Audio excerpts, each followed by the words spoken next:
Swanson continues to pester for P2, and it's bad.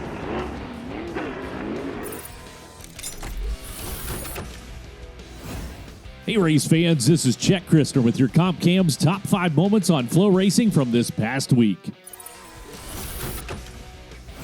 Last night, a lot of damage to that number 58. There it Here is. comes Hettinger. She's going to move Carson Brown up the racetrack. Can she make it stick into one? For our number 5, we're making history at the World Series of Asphalt at New Smyrna Speedway, where pole sitter Carson Brown's up front with 10 laps to go when third-generation racer Katie Hettinger starts to apply pressure, pestering Brown around the half-mile. Eventually, Brown tracked up high. Katie slips to the inside and in a puff of smoke takes the lead. The young 15-year-old would charge on to become the first female pro late model winner in the history of the World Series of Asphalt. A crazy one to wrap up the Winter Nationals here tonight off turn 4. Ronald Laney Memorial champion Sam Hafertepe Jr. in 15.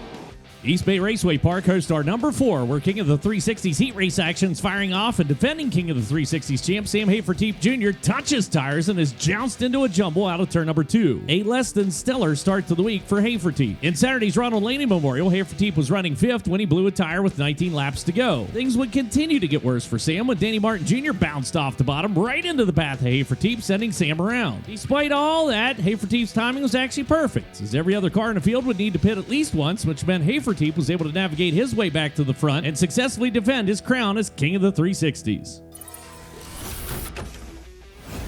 Off of turn number 2 down the backstretch, Sunshine takes the lead back.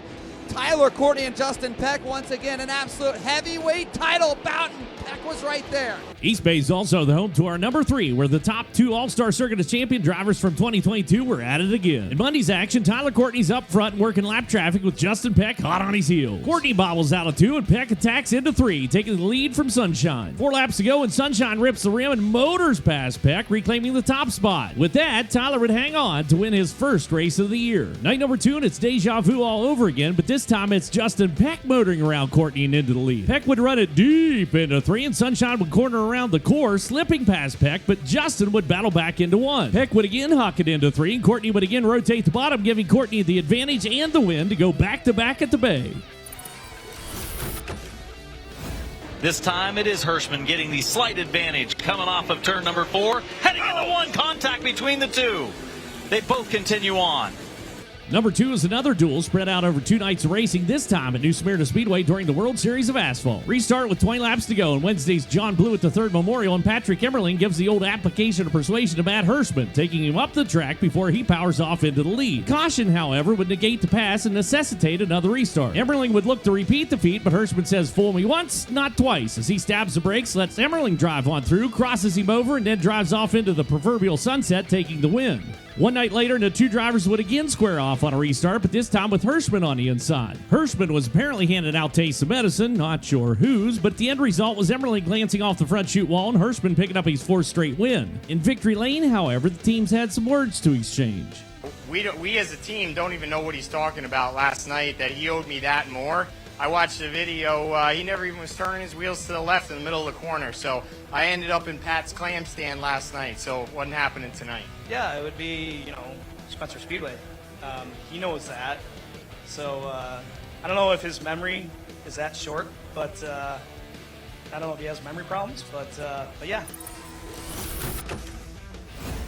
That'll shuffle Maddox back into the bump spot. Swanson continues to pester for P2, and it's bad.